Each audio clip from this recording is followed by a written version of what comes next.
Greetings, my eldritch citizens, and welcome in. Today I review Digital Eclipse's recently released Mighty Morphin Power Rangers Rita's Rewind. Yes, I previously beat the Super Nintendo Power Rangers game not that long ago. Check out that video if you haven't already. But now we have this much more modern Power Rangers game to check out. A quick preamble, the review is made after completing the story mode of the game on hard difficulty. Also, I did not receive this game for free, so there is no influence other than a bit of nostalgia from me. I'll let you know if I'm about to discuss anything very spoilery, and I'll mark it in some timestamps in the description too. Also, stick around to the end for my final score and a reward of sorts. Ooh, mysterious, I know. Now, raise your power morpher, because it's Morphin review time.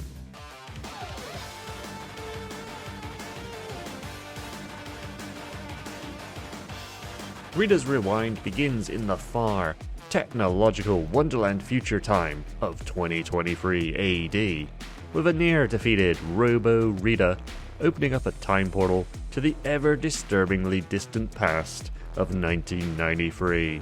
In order to join forces with her younger self. The current time Rangers don't follow because it would create a paradox or something, even though Rita has already done that. So you're really not going to go after her, huh? Just let the newbie Rangers handle it? Okay, I guess. Rewind to 1993, and here the game really begins. It is, as you can see, an arcade-style beat-em-up in the vein of Teenage Mutant Ninja Turtles Shredder's Revenge, or Streets of Rage 4. You select a ranger from the original 5, and battle your way through stages filled with putties and buzzards, aka Tenga Warriors. So, let's get this review underway with the...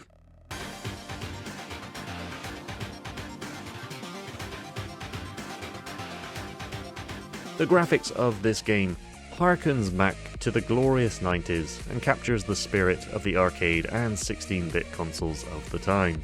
It very much resembles Shredder's Revenge in its appearance and feel, though maybe a little rougher looking, possibly more closely resembling 2D pixel art of the mid-90s.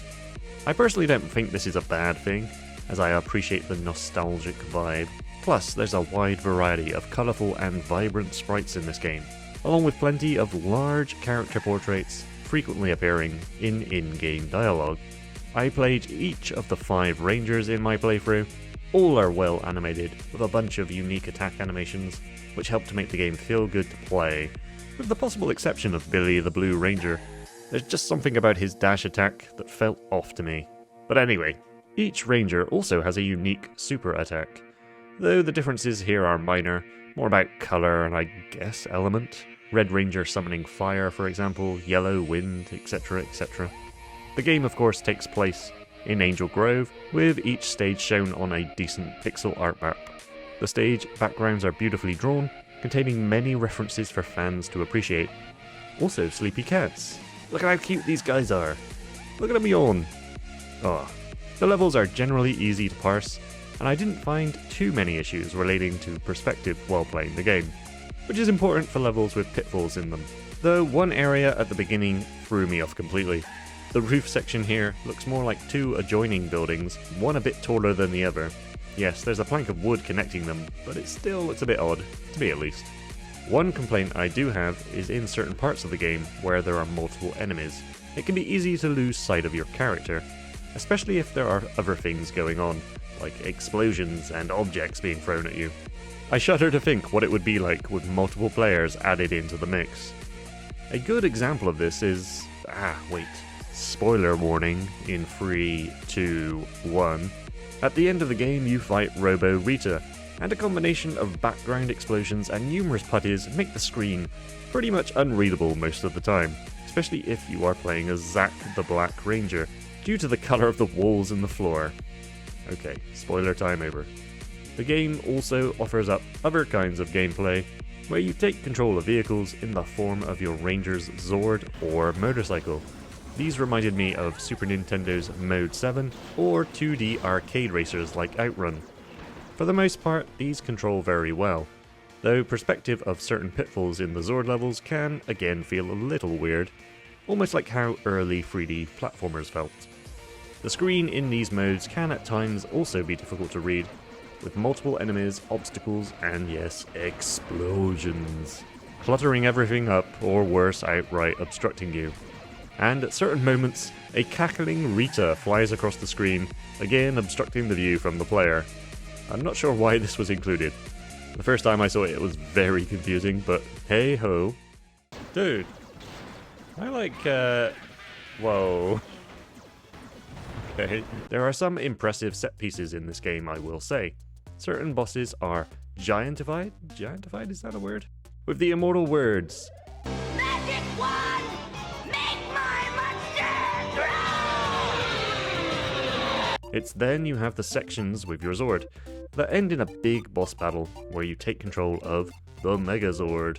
What is interesting about this is that you take a first-person perspective here, piloting the mech from the cockpit, where you can see the effects of every hit you take, and dish out. In one level you go on a literal roller coaster ride, shooting at enemies, switching at times between side view and first-person perspective. And later in the game, spoiler alert in 3, 2, 1, the Green Ranger makes an appearance and summons the Dragon Zord from the ocean, who then fires missiles and lasers at you while you attempt to fight off buzzards and putties along the rooftop. There's a lot of visual variety in the game. Most of it is good, some of it is distracting. The soundtrack is great, however, and makes you feel as though you're in an episode of The Power Rangers. There are also plenty of satisfying sound effects made when beating up on enemies, especially the metallic funk sounds when hitting putties.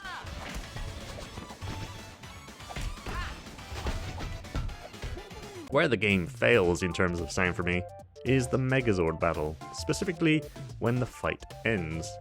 The Power Sword comes flying in, and you deliver the killing blow, but it feels really anticlimactic, almost as if they forgot to add any sound here. It's just kind of weird. Ugh, gonna kill you. Oh.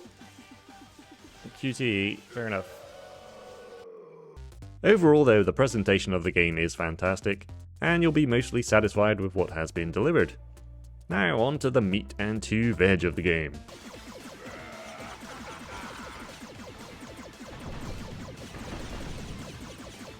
Yes, the gameplay. I'm happy to report that this is a very solid arcade beat-em-up.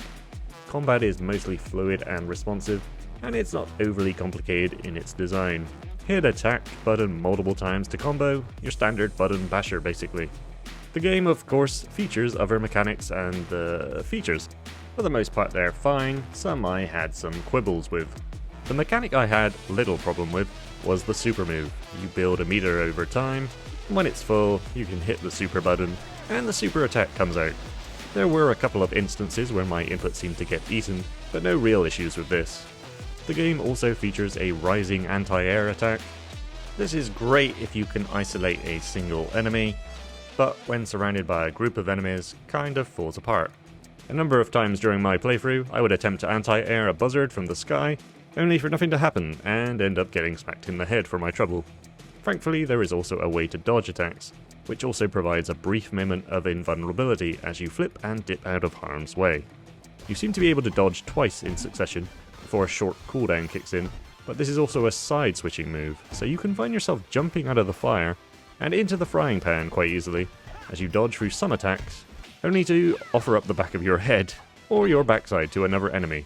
This can of course be mitigated by pressing the direction you want to face, but often I found it's either a little delayed or worse, the input gets ignored entirely, which can again lead you to getting smacked in the face. I'm facing the wrong way! Throwing is also a staple of beat-em-ups, and appears here.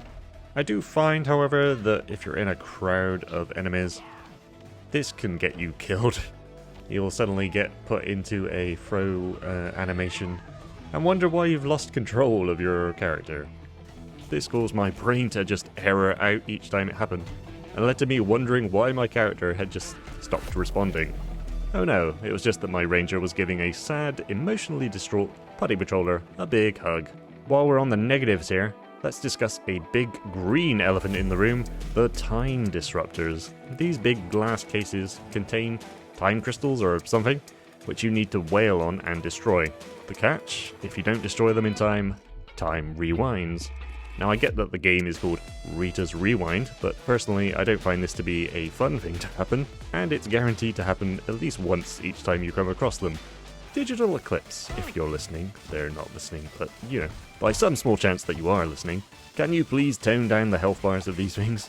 It seems as though you are guaranteed to run into a couple of these in-game where you do not have a super move charged, which will mean that you have to go through the rewinding process 3, 4, possibly more times depending on how good you are at the game.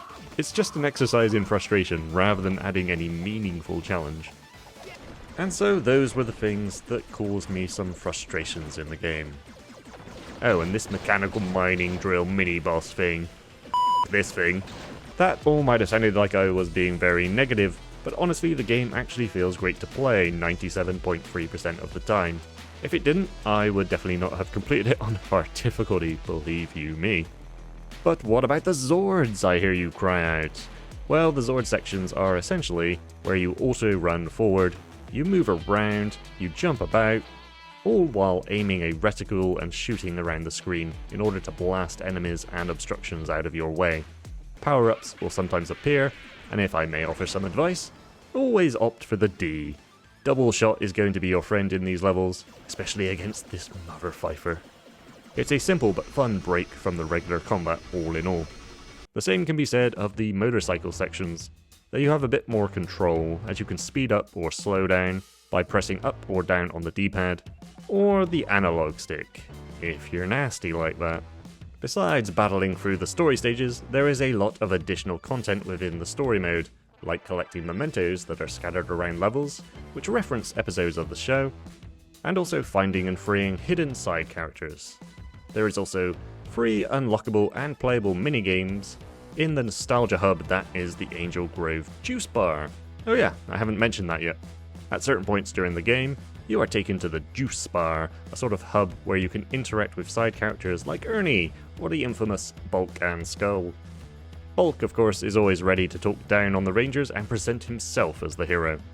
You can also access this area between stages, though I didn't notice that anything had changed from the scripted Juice Bar events.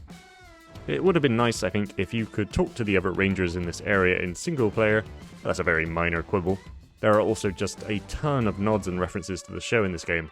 Even for someone like me, who stopped watching a little after the 1995 film, there are things that unlocked long forgotten memories. So, overall, I can say that Rita's Rewind is a great game, with some flaws.